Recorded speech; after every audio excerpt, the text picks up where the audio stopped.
ವೀಕ್ಷಕರೇ, ನಗರದ ಮಧ್ಯಭಾಗದಲ್ಲಿರುವ ಅಪ್ಪನಕೆರೆಯಲ್ಲಿ ದೋಣಿ ವಿಹಾರ ಪ್ರಾರಂಭವಾಗಿದೆ. ಇಲ್ಲಿ ವಿವಿಧ ರೀತಿಯ ದೋಣಿ ವಿಹಾರಗಳಿದೆ. ತಾವು ಮೋಟರ್ ಬೋಟ್ನಲ್ಲಿ ಕೂಡ ಕೂಡ್ಬೋದು. ಅಲ್ಲಿ ನೇತ್ರಾವತಿ ಏನಿದೆ ಅಲ್ಲ, ಅದು ಮೋಟರ್ ಬೋಟು.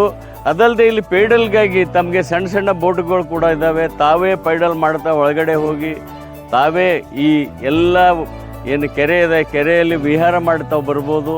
ತಾವು ಬನ್ನಿ, ತಮ್ಮ ಮಕ್ಕಳನ್ನು ಕರೆದುಕೊಂಡು ಬನ್ನಿ.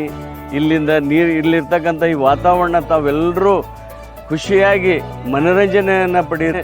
ನಮ್ಮೆಲ್ಲ ಗುಲ್ಬರ್ಗ ಜನರಿಗೆ ಅಷ್ಟೇ ಅಲ್ಲ, ಒಳಗಡೆ ಒಂದು ಕ್ಯಾಂಟೀನ್ ಕೂಡ ಮಾಡೋರಿದ್ದಾರೆ. ಬೋರ್ಡಿನಲ್ಲೇ ತಮಗೆ ಕ್ಯಾಂಟೀನು ಒಳಗಡೆ ತಮಗೆ ತಿನ್ನಲಿಕ್ಕೆ ಆಹಾರ ಪದಾರ್ಥಗಳು, ಚಾಯ್ ಎಲ್ಲವೂ ಸಿಗ್ತದೆ. ಆ ರೀತಿ ಅರೇಂಜ್ಮೆಂಟ್ ಕೂಡ ಈ ಅಪ್ಪನಕೆರೆಯಲ್ಲಿ ಮಾಡ್ತಾ ಇದ್ದೀವಿ.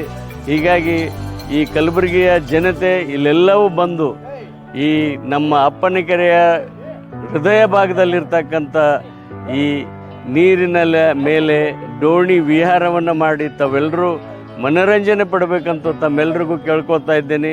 ವೀಕ್ಷಕರೇ, ಧನ್ಯವಾದ.